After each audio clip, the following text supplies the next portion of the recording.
첫째, 음력으로는 첫 법회입니다. 오늘 그냥 간단하게 이렇게 하는 걸로 하겠습니다. 그런데 여러분들도 가지고 계신 법회시 한번 펴시기 바랍니다. 화엄약 찬지에 보게 되면은 109페이지부터 시작해가지고 109페이지부터 111페이지까지 53분의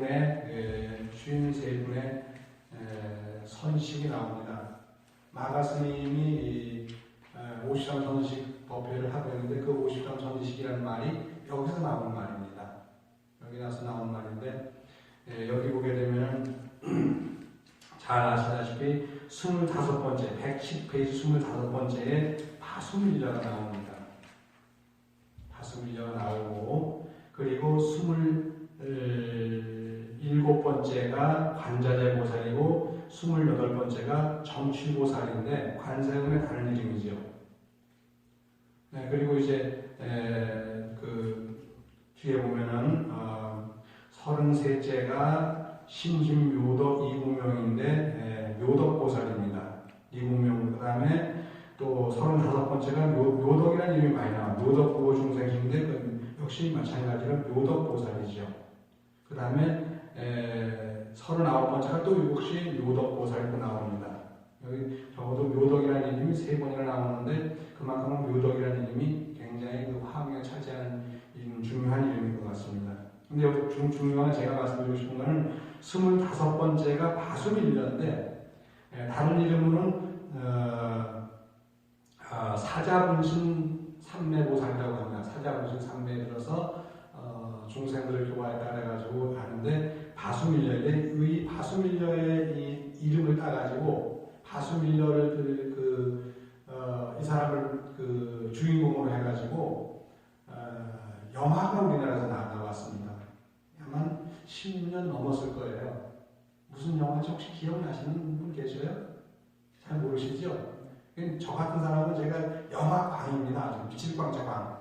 영화에 미쳐가지고 아주 잘 보는데 김기덕 감독이라고 우리는 아주 유명한 감독이 있습니다. 그래서 그 김기덕 감독이 봄, 여름, 가을, 겨울 그리고 봄 이런 것도 했고 근데 원래는 이분이 불교 신자는 아니에요. 카톨릭 쪽에 가깝습니다. 가까운데도 불구하고 자기가 스스로 가톨릭 신자라고 얘기는 안 합니다. 물론 불교 신자는 아니래요. 그런데 이 사람이 만든 작품 중에는 불교와 관련된 작품들이 굉장히 많습니다. 근데 아주 적나라하고 그런데 이 바수밀려라고 하는 여인을 주인공으로 해가지고 만든 영화 이름이 사마리아라는 영화입니다. 영화의 제목이 사마리아예요. 혹시 여러분들 사마리아라는 영화를 한번 이렇게 시간 나시 한번 다운받아서 보십시오. 근데 그 사마리아라고 하는 영화를 보면은 제가 아프리카 있을 때 봤으니까 10년 정도 됐습니다. 왜냐면 여기 다운받아가지고 가서 거기서 봤으니까. 근데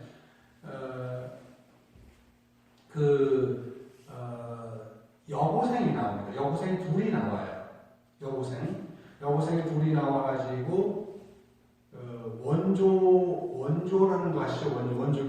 원조교제를 합니다. 그러니까 원조교제를 통해 가지고 나이 드신 분으로부터 돈을 받아요. 돈을 받아 챙겨요. 물론 챙기는데 그 사마리아라고 하는 그 여인이 고등학생 여고생인데 그 돈을 받아가지고 그거를 왜냐하면 몸을 파니까 돈을 받잖아요. 몸을 파면 돈을 받는데 그 돈을 받아가지고 정말 그 힘든 사람들을 도와줘요. 그런데 그 아이 같은 동기가 있는데 같은 고등학교 여고생 동기가 있는데 얘는 그게 뭔가를 못마땅한 거야. 큰 못마땅해요. 그런데도 불구하고 얘가 가는 곳이라면 항상 가서 알선을 해줘요. 그러니까 원조 교제를 할 수 있는 그런 사람을 이렇게 연결을 시켜줘요. 그래서 그걸 통해 가지고 그 사마리아가 그 사람을 상대하는데 그 사마리아를 상대한 모든 사람들은 아주 천하의 악인이라 하더라도 아주 나쁜 사람이라 하더라도 사마리아와 함께 시간을 보내고 나면 너무너무 선한 사람이 되는 거예요. 정말 착한 사람이 되는 거예요. 그러니까 이 53 선지식 가운데에서 우리가 뭐 큰 스님들만 계시고 무슨 목사님이나 신부님이나 무슨 교황 어르신이라든가 무슨 종정 어르신이라든가 그런 분들만 계시는 걸로 알고 있지만 아닙니다. 이 53 선지식 가운데는 이렇게 몸을 파는 여인도 있어요. 왜?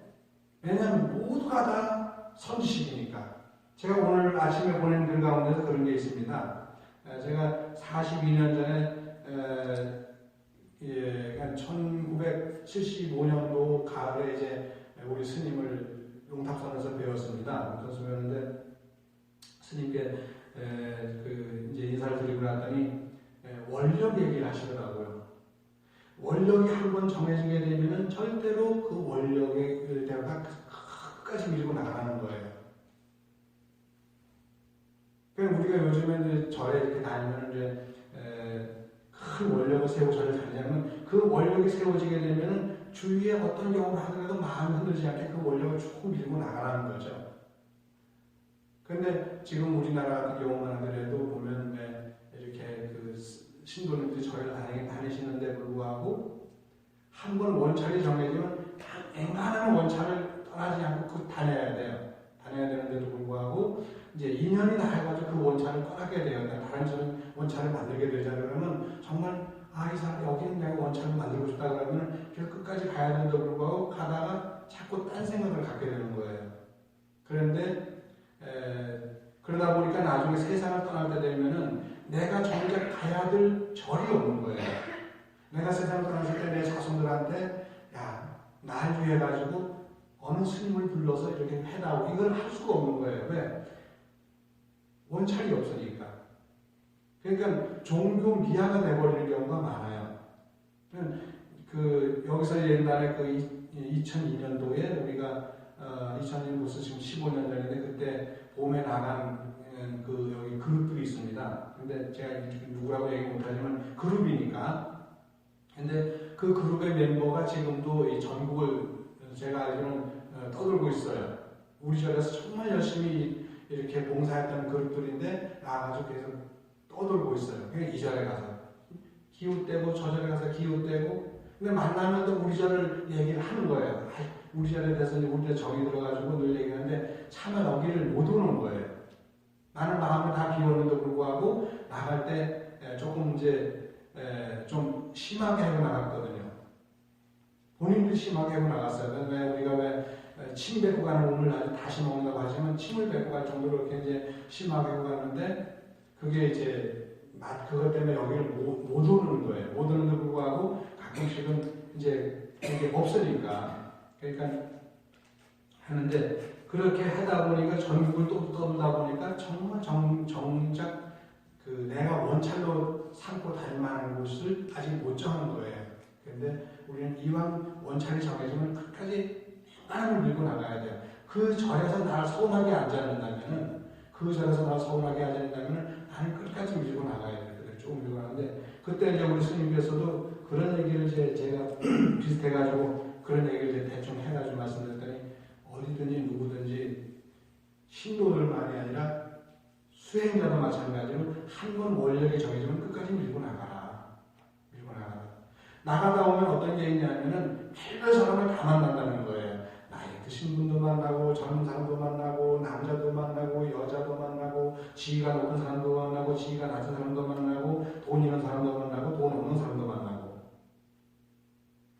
그리고 여기 사마리아 같은 여인도 만날 수 있고 무슨 아주 달라이라마 같은 분도 만날 수 있는 거고 누구나 다 만날 수 있는데 그 다음에 하늘이니 아수라니 지옥이니 축생이니 악귀니 이런 다 많은 그런 성자들 다 만날 수 있는데 그들 모두가 다 물론 위대한 성자들 말 필요도 없지만 그 별 볼 일 없는 그러한 사람들이 다 너의 수행의 벗이 되고 스승이 되니까 항상 소중하게 생각하라. 그 말씀을 저에게 하셨어요. 근데 그게 생각보다 쉽지는 않지만 보면은 살면서 별별 사람 다 만나지만 그 모든 사람들이 다 제게는 제 수행을 들려주는 그런 좋은 도반이고 좋은 그런 벗이고 좋은 스승이라는 얘기죠. 근데 여기서 이 25번째의 다솜이라고 하는 사람이 그 자기 그 같은 동기생 여고생을 통해 가지고 그 또 여고생은 팔이 넓어요. 팔이 넓어가지고 이 다른 원조 교제할 수 있는 나이 드신 사람 어째 뭐야 여고생이니까 거기는 나이 많은 다 원조 교제가 되잖아요. 그 사람을 불러다가 이렇게 우는 거예요. 근데 잘못해가지고 나중에 경찰이 들이닥친 거예요. 경찰이 들이닥쳤는데 얘네 신분이 뭐예요? 고등학생이잖아요. 그래가지고 그 사마리아가 자기는 괜찮아요. 근데 나로 인해가지고 내 동기가 같은 그 고등학교 동기가 얘가 다치면 안 되지 라고 해가지고 걔를 숨겨주고 자기는 창문을 뛰어내립니다. 걔를 숨기고 뛰어내려요. 근데 몸을 파는 애는 사마리아고 그 같은 동기는 몸을 팔진 않았어요. 근데 그걸 딱 보고 나가지고 자기 동기가 죽었어요. 투신해가지고 뛰어내리게 이제 죽었죠. 그래서 그걸 보고 나서 그렇게 그 자기 동기를 한여금 사람을 데리고서 이렇게 했던 친구가 이제 자기가 그 길을 걸어가는 거예요. 근데 역시 그 길을 걸어가는 그 두 번째 사마리아라고 하는 게 물론 사람 이름 숨기고서 사람 이름 나오지만은 그 두 번째 사마리아한테도 누구든지 오면 그게 이제 교화가 되는 거예요. 근데 아무것도 얘는 법문하는 게 없어요. 그냥 오면 상대만 하는데 그게 교화가 되는 거예요. 근데 그런 얘기를 다룬 것이 사마리아라고 하는 영화인데 이 50점 선시 가운데에는 이런 분들도 있다는 겁니다. 우리가 보면 그 보살계 이렇게 받을 때 뭘 해요? 관 만드는 일 하지 마라, 낚시 만드는 일 하지 마라, 무슨 칼 만드는 일 하지 마라, 그런 직업에 뭐 하지 말라는 게 나와요. 그런데 이 세상 사람들 모든 직업이 다 필요합니다.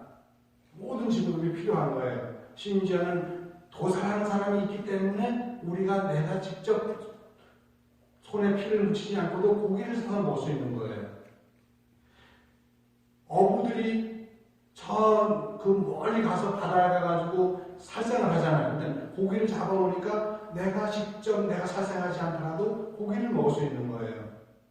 회집에서 회를 그 생선을 잡아가지고 내게 주는 사람이 있으니까 내가 직접 안 하더라도 내가 고기를 먹을 수 있는 거예요. 그러니까 그런 모든 사람들이 다 누구죠? 다 손실들입니다. 어떻게 관 만드는 일을 불자가 해라고 하지만 관 만들 수 있습니다. 어떻게 보살계를 받은 사람이 백정 노릇을 해라고 하지만 할 수 있는 거예요. 왜? 다 그는 많은 사람을 위해서 남들이 안 하는 걸 해줄 수 있으니까, 남들이 차마 손대지 못하는 걸 해줄 수 있으니까 그는 다 소중한 보살들이죠. 그러니까 여기서 마찬가지로 이 사마리아에게 사람을 소개시켜줬던 그 동기도 똑같이 소중한 보살이죠. 이 사마리아만 몸을 팔아가지고 이렇게 남을 도와주고 하는 것만 그 사람만이 아니라 그를 소개시켜줬던 그런 사람, 그 두 번째 사마리아도 똑같이 아주 소중한 수행자라는 얘기입니다. 그래서 저는 그거를 10년 전에 그 영화를 보면서 김기덕 감독은 정말 이 사람은 정말 화엄경을 제대로 본 사람이구나. 화엄경을 봤는지 모르지만 정말 제대로 화엄경을 이해했구나라는 생각이 들더라고요. 우리는 그런 얘기를 어떻게 스님네가 어떻게 불교를 믿는 사람이 어떻게 살생업에 종사를 할 수 있어? 어떻게 무슨 다른 어떤 업소에 종사할 수 있어? 근데 그 모든 수행자고 그 모두는 다 소중한 일을 하는 거예요. 내가 못하는 거를 나를 위해서 해주잖아요. 그렇기 때문에 이 세상에 어떤 직업을 하더라도 그 직업을 갖고 있는 사람은 정말 소중한 자기 어떤 그런 그 자긍심을 갖고 일을 할 수가 있는, 그럴 때 그 사업이 번창할 수 있는 거예요. 내가 이런 직업에 종사하고 있는데 남들이 나를 보면 뭐라고 하지? 아무 상관이 없습니다. 왜? 나는 오히려 더 떳떳하게 당당하게 그 직업에 종사하면서 나는 보살을 할 수가 있으니까. 그래서 더 그래요. 스님이나 그 불교 신자가 낚시질을 하게 되면 아니 할 게 없어 낚시질을 해? 라고 하는데 낚시질을 해서 다른 사람은 이렇게 할 수 있다면 낚시 잘 수 있는 거예요. 올무를 놓고 함정을 파가지고 짐승을 잡아가지고 그걸 먹이를 줄 수 있다면 1300에 같이 나눠 먹을 수 있다면 그 사람은 보상을 하는 거예요. 그래서 세상에는 그냥 직업일 뿐이지 좋고 나쁜 건 원래 없는 거예요. 좋고 나쁜 건 원래 없습니다. 그래서 어떤 사람들은 그런 얘기했는데 이제 계율 얘기 나와서 하는데 어떤 사람들은 그러는데 스님네가 왜 고기를 먹는 거예요? 라고 하는데 스님은 왜 고기를 먹는 게 아니라 음식을 먹는 거예요. 마실 음자, 씹을 식자, 음식을 먹을 뿐이지 고기를 먹는 게 아닙니다.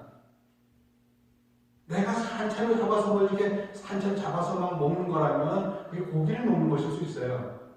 물론 이제 횟집 가게 되면 회 그거 덜어보면 왜 낙지냐 이런 거는 꿈틀꿈틀한 거 먹잖아요. 근데 그런 거는 내가 먹으니까 살생이 될 수 있죠. 근데 다 잡아준 거 이거는 그냥 고기 음식일 뿐이에요. 물론 그것도 사실은 음식으로 우리에게 온 거기 때문에 음식으로만 먹어야 되는 거예요.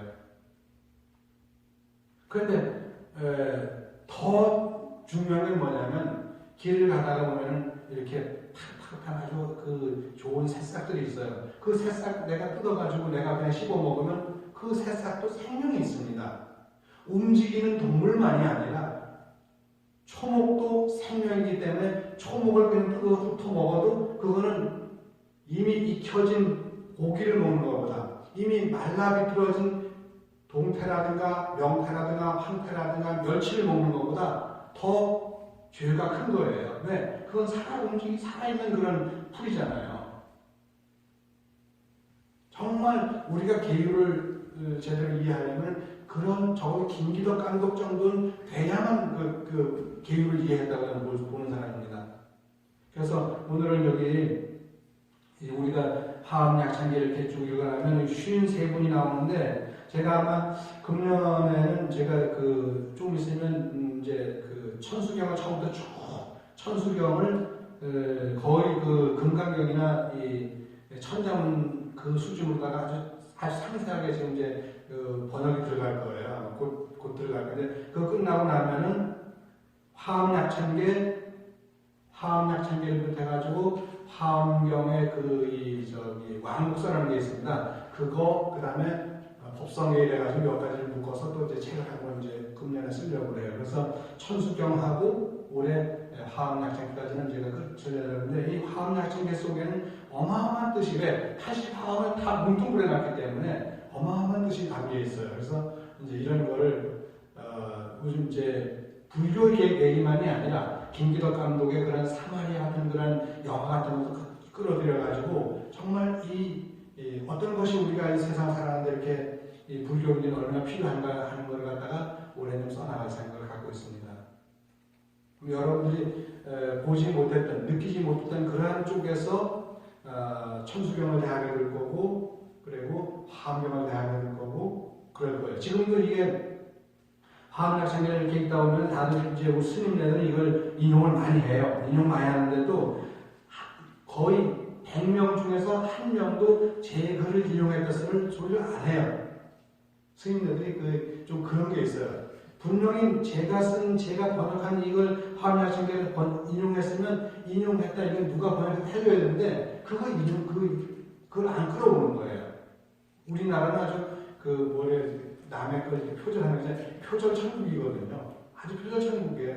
그러니까 교수들 정도라면 모르는데 일반인들은 거의 이런 거를 출처를 안 밝히고 써요. 특히 스님들은. 근데 그러든 하더라도 어쨌든 제가 번역한 글이 많이 이렇게 알릴 수 있다는 건 너무나 좋은 일이고요. 맨 끝에 페이지 보게 되면은 112페이지 보게 되면은 우리가 보면 6664 급여상 111질 역부일 세주묘업내대상 고연삼매 세계성 화장세계 노사나 열애명 사상제 광명문명군 정명수 이렇게 해서 원문으로 나가는 게 있잖아요. 그거를 갖다가 제가 번역을 했는데 뭐냐면 666의 18품과 4품, 3품 다시 한 품인데 11품과 한 품을 통합했는데 여기에 36품이 들어있는 거예요. 666이면 18품이죠. 4품, 3품이면은 18품에 4품이면 얼마예요? 22품이죠.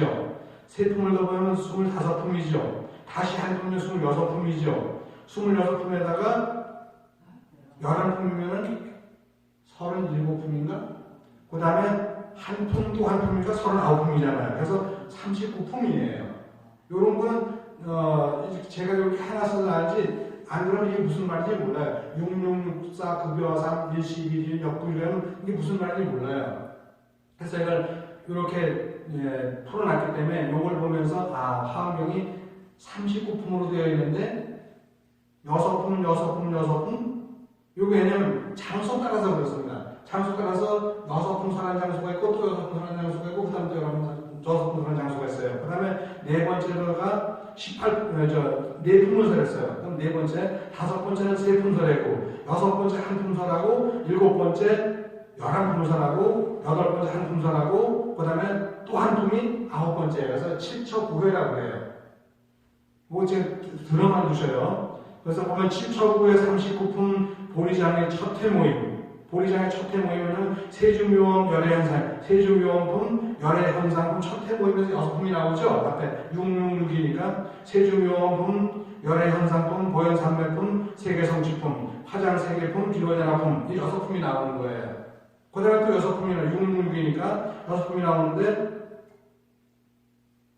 열애명품, 사성제품, 광명가품, 보살문명품, 정행현수품, 정행품, 현수품 이렇게가 6품이에요. 그게 보광법당의 두 번째 모임입니다. 세 번째가 또 6품이 또 나오겠죠. 666에 두 번째 들어가면 666에 18품이니까 그럼 6품이 또 뭐냐면 승수미품, 수미정상개찬품, 보살십주 범행품, 보살십주품 범행품, 발신공덕품, 명거품 이렇게 해가지고 도리천이 누구죠? 서가모니 부처님의 어머니가 가 계신 도리천에서 6품을 또 설하셨어요. 부처님이. 당신 어머니도 만날 겸 가서 거기서 6품을 설하셨어요. 이런 건 알아두셔야 됩니다. 셋째 모임이죠. 6품 설해지고 그다음에 넷째 모임이 두 번째 품은 4품, 3품 다시 한 품 그랬죠. 넷째 모임에서 넷째 모임이 야마천궁에서 설해졌는데 야마천궁 오로신품이 있고 야마천궁 개찬품이 있고 십행품이 있고 무인창품이 4개 품이 있어요. 그래서 그 두 번째 조명은 666의 18품과 4품, 3품이니까 4품이죠. 그 다음에 3품이 또 들어있습니다. 3품은 어디서 설해졌죠? 화엄법회 도솔천궁입니다. 화엄법회 도솔천궁에서 화엄법회가 열렸는데 5번째가 도솔천궁 오로신품, 도솔천궁 개찬품, 10회 한품 그래서 4개 품이 거기서 설해졌어요. 화엄. 무슨 말인지 아시겠어요?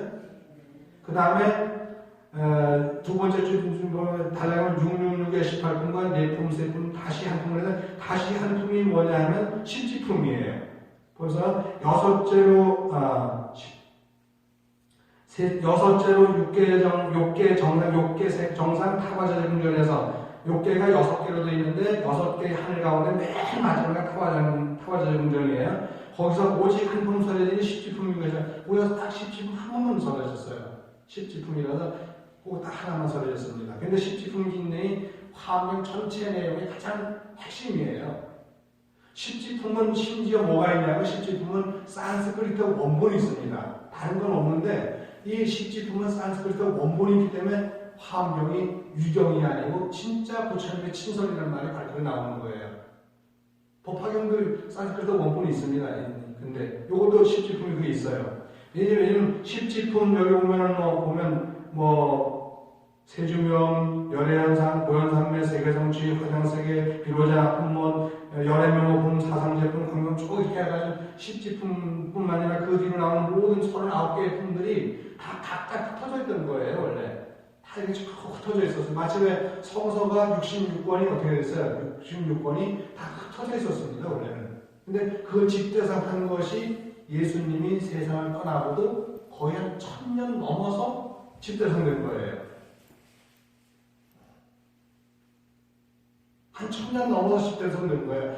그냥 뿔뿔이 마태 보면 저기가 있었고 마가 보면 저기 어떤 나라가 있었고 누가 보면 여기 어디 있었고 팔에 흩어져 있던 걸 모아가지고 신약성서와 구약성서를 만든 것처럼 그래서 오늘 신약성서, 구약성서가 된 것처럼 이 화엄경도 여기저기 39품이나 흩어져 있던 걸 모아가지고 39품을 만들었는데 그게 누가 만들었어요?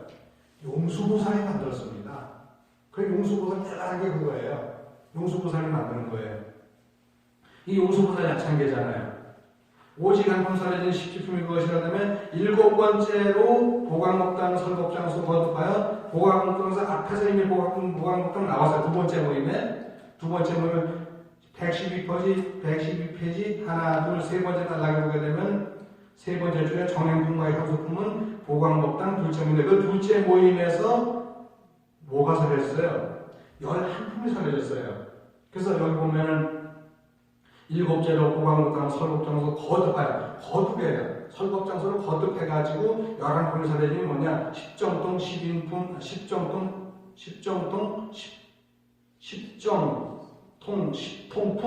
십인품, 아성지품, 열애수량품, 모살주처품, 부사일고품, 열애십신품, 상해품, 열애수호품, 공덕품, 보혈행품, 열애출연품 이렇게 여러 가지가 있는 거예요.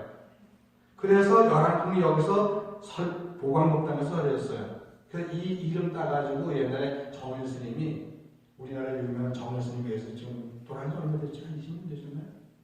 그 정일 스님이 세운 절은 전국에 어디나 다 보광사예요. 파주 쪽인가 어디가 저기 어디 고양시 어디 가면은 거기도 뭐 보광사도 있고 도봉산도 가면 보광사가 있고 부산도 가면 보광사가 있는데 그런 보광사의 그 이름을 아주 많이 알린 분이 바로 정일 스님이죠. 정일 스님인데 그 보광이라고 하는 게 바로 여기서 나오는 말입니다. 해자가도 우광무지요. 보광이라는 말이 있으면 그건 다 비로 화엄경과 관련되어 있는 거예요. 그렇게 왜 가다 보니까 대웅전, 무량수전, 무슨 전인데 거기 보광전이 있다면 그 보광전은 화엄경과 화엄사상과 관련되어 있습니다.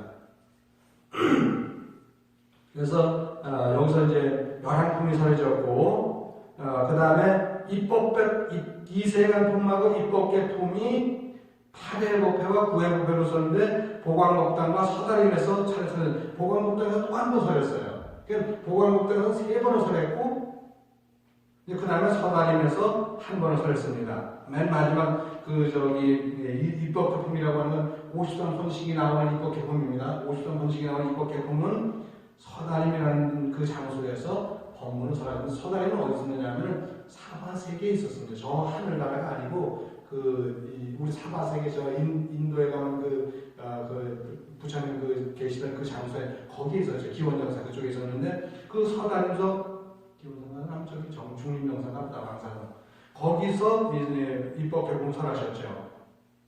이것이 곧 10만 개성 화엄경의 내용이요 39품 39개 품이 월만하니 일성원의 교설이라. 외고 나서 다음으로 경전말씀 수지하면 처음으로 가심할 때 그들과 정덕이니 이와 같이 화엄마다 연화색에 안주하면 이름이 하나님 비로소를 붙여보다. 크고 넓고 방장한 부처님의 화엄경을 용수보다 개성으로 간략하게 첨단하네.